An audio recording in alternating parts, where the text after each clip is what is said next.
سلام و درود دوستان خوبم. امیدوارم هر جا هستید صحت و سلامت باشید. امروز میخواهم یک پکوری کچالو آماده که خیلی ساده و مزه‌دار می باشد و با چتنی های خوش رنگ و خوشمزه که باورتون نمیشه اینقدر مزه‌دار باشد. پس بیایید که شروع کنیم. در قدم اول 2 عدد کچالی بزرگ را به این شکل بسیار نازک آماده میکنیم و شسته بالای دستمال انبار میکنیم. دوستان عزیز و همراهان گرامی، با نزدیک شدن ماه مبارک رمضان، زمان سرشار از برکت، عبادت و نزدیکی به خداوند بزرگ، می خواهم از این فرصت استفاده کرده و پیش این ماه عزیز را به همه شما تبریک بگویم. امیدوارم که رمضان امسال برایتان پر از رحمت، آرامش و لحظات معنوی باشد. از همراهی گرم و محبت‌های بی‌دریغ شما بی نهایت سپاسگزارم. در این مدت برایتان قبولیت طاعات و عبادات، سلامتی و روزهای مملو از آرامش را آرزو دارم. لطفاً ما را هم به دعای خیرتان فراموش نکنید. با احترام و مهر، آشپزخانه مزار. با احترام این نوع مبارک، برنامه‌های آشپزی را بدون صدا نشر خواهم کرد تا فضای معنوی رمضان حفظ شود. مثل که همیشه همراه شما هستم و خوشحالم که در این مسیر با هم پیش می رویم.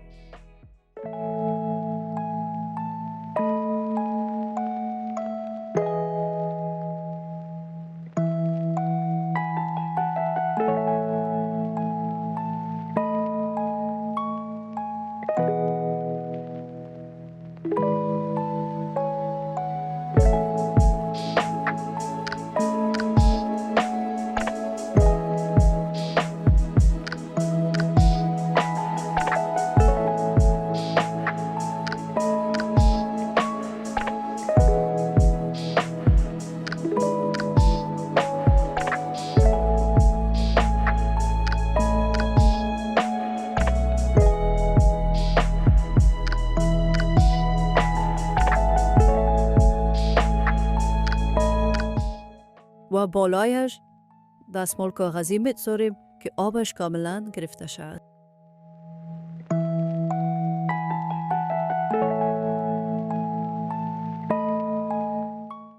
فعلا خمیر پکوره را آماده می‌کنیم که از هارد نخود و هارد برنج استفاده کردم.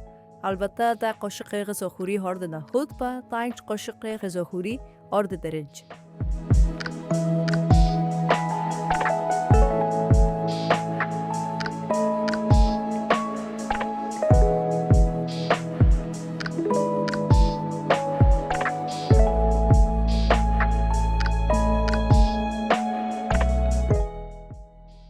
و نمک بباشد و دو نوع مرچ سرخ که همش یک قاشق چایخوری بباشد.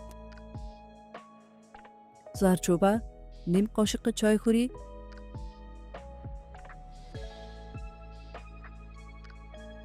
آب 1 گیلاس اضافه کردم که آب را کم کم اضافه نکنیم.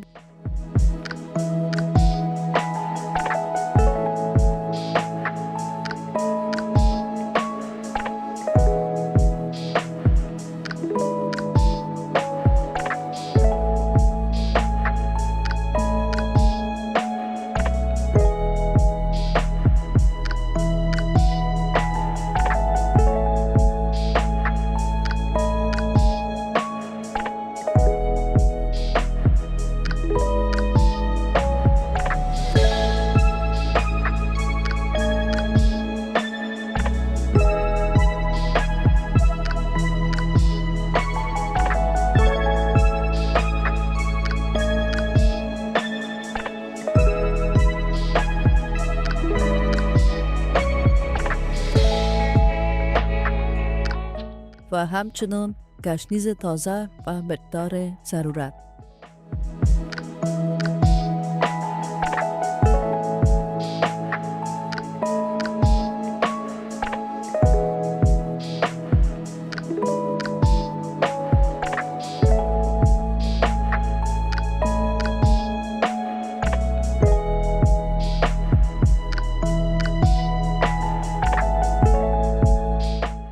یک قاشق غذاخوری لوغان داغ به مواد خمیر ما اضافه میکنیم. این کار باعث می شود که خمیر پکوره کاکک شود.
چتنی را آماده میکنیم که نانا و گشنیز قطع ضرورت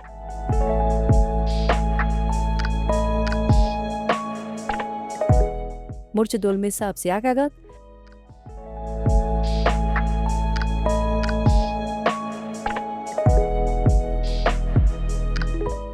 مرچ تازه 4 عدد، سیر 2 دندانه، 1 قاشق غذاخوری آب لیمو،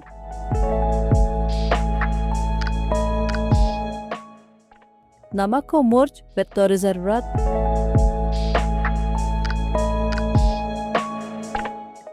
و آب 4 قاشق غذاخوری که همه مواد را با هم مخلوط میکنیم.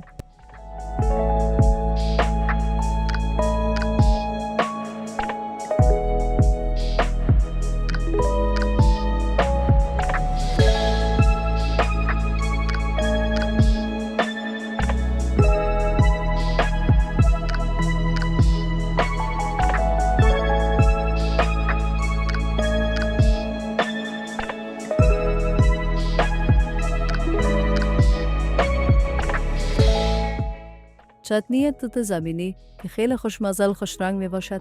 البته توت تقریبا 350 گرم می باشد.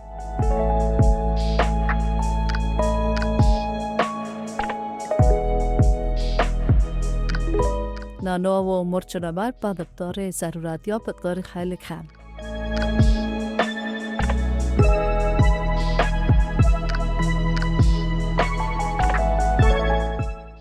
و همچنین آب لیمو،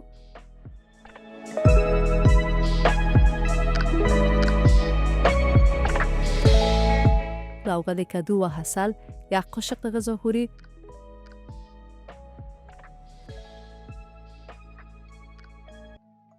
از تک تک شما ممنونم که وقت گذاشتید، ویدیو را دیدید، لایک کردید و نظرات قشنگتان را نوشتید.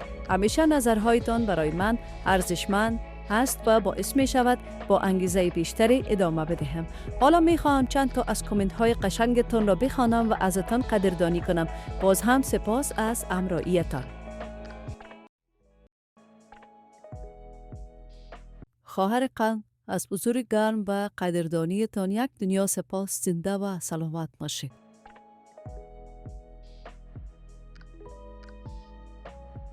تشکر بی پایان خواهر عزیزم از تشویق و کامنت های ارزشمند و همیشگیتان.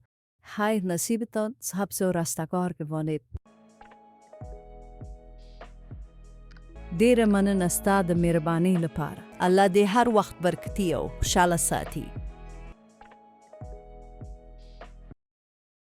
تشکر از لطف شما. بهترین ها را برایتان آرزو میکنم.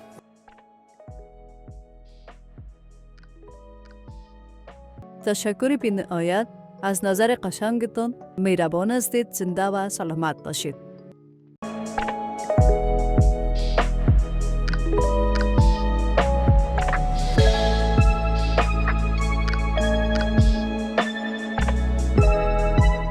دوستان عزیز و همراهان گرامی، با نزدیک شدن ماه مبارک رمضان، زمان سرشار از برکت، عبادت و نزدیکی به خداوند بزرگ، می خواهم از این فرصت استفاده کرده و پیش این ماه عزیز را به همه شما تبریک بگویم. امیدوارم که رمضان امسال برایتان پر از رحمت، آرامش و لحظات معنوی باشد.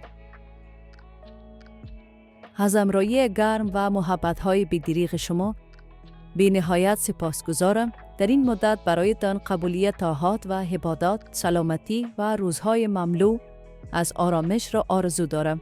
لطفاً ما را هم به دعای خیرتان فراموش نکنید. با احترام و مهر، آشپزخانه مزار. با احترام این ماه مبارک، برنامه‌های آشپزی را بدون صدا نشر خواهم کرد تا فضای معنوی رمضان حفظ شود.